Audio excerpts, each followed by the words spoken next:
विधायकों ने राज्य सरकार से सम्मान की गुहार की है। आज उपराष्ट्रपति, राज्यपाल और विधानसभा अध्यक्ष की मौजूदगी में पूर्व विधायकों ने पेंशन, चिकित्सा एवं दूसरी सुविधाओं को लेकर अपनी बात मुखरता से उठाई। दिखाएंगे रिपोर्ट में।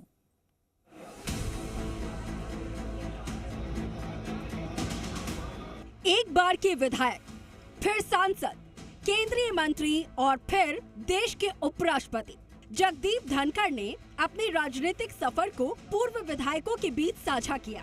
धनखड़ ने कहा, पूर्व विधायक का मतलब वनवास और संन्यास नहीं है। पूर्व विधायक समाज को वापस देने की प्रवृत्ति के वाहक बने। पूर्व विधायक की सीढ़ी पर मैं जूनियर मोस्ट हूँ। कोई 2 बार का तो कोई 3 बार का यहाँ पर विधायक है और मैं सिर्फ 1 बार का विधायक हूँ। धनखड़ ने अपने राजनीतिक सफर में चौधरी देवीलाल और भैरव सिंह शेखावत के योगदान को याद किया। इन्होंने जो बात कही वो सच्ची है। राज्यपाल जब प्रांत में होता है तो इजी पंचिंग बैग है। राज्य की सरकार एक केंद्र की सरकार के अनुरूप नहीं है तो आरोप लगना बहुत आसान होता है। और समय के साथ बदलाव आया तो राष्ट्रपति भी इससे जुड़ गए और राष्ट्रपति जी को भी इदारे मिल गए। राजस्थान में करीब 550 पूर्व विधायक हैं, जिनमें से बड़ी संख्या में आज पूर्व विधायक इस कार्यक्रम में पहुंचे। पूर्व विधायकों ने पेंशन में इजाफे, RGHS मेडिकल फैसिलिटी में आ रही दिक्कतों को कार्यक्रम में जोर शोर से उठाया। सदन के इन पूर्व सितारों ने कहा कि दिल्ली जाने पर राजस्थान हाउस में 3 दिन से ज्यादा ठहरने नहीं दिया जाता। दवाइयों में मिनरल्स और विटामिन के टैबलेट नहीं मिलते।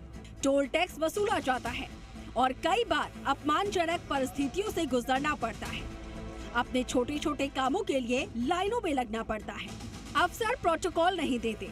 साथ ही उन्होंने कॉन्स्टिट्यूशनल क्लब की मेंबरशिप फीस के रूप में वसूली जा रही 50,000 रुपए की राशि का भी विरोध किया। कहा कि इसे 10,000 रुपए कर दिया जाना चाहिए। तो वहीं राज्यपाल हरिभाऊ बागड़े ने पूर्व विधायकों की मांगों को जायज करार दिया। कहा कि पूर्व विधायकों की मांगे मानी जानी चाहिए। आज जो सत्ता में है वो भी कभी न कभी तो पूर्व विधायक होंगे ही।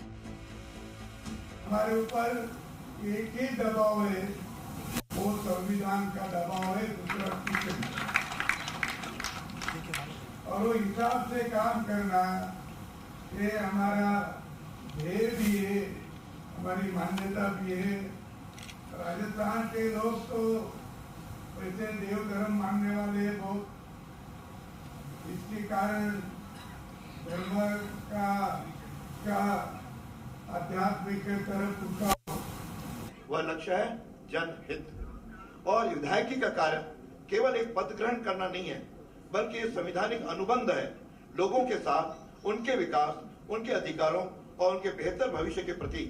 जब हम विधायक के रूप में शपथ लेते हैं तो सिर्फ एक कागज पर हस्ताक्षर नहीं करने होते, बल्कि हम प्रतिज्ञा लेते हैं कि हम संविधान में निहित अपने दायित्वों का पालन करेंगे और न्याय, समानता, स्वतंत्रता, बंधुत्व के स्तंभों को ढहने नहीं देंगे।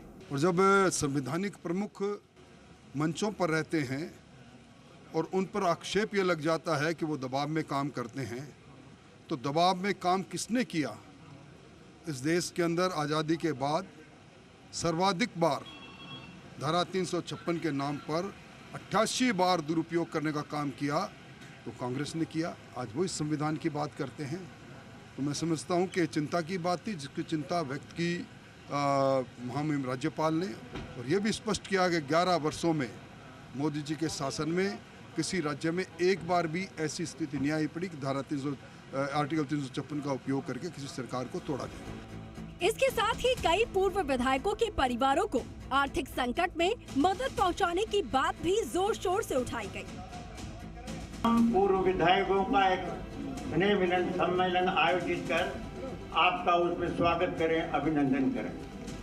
पूर्व में भी जिस उद्देश्य के साथ हमने ये पूर्व विधायक संघ स्थापित किया था, लोग भले ये समझें कि हमने व्यक्तिगत समस्याओं के समाधान के लिए किया था, लेकिन ये उनका भ्रम है।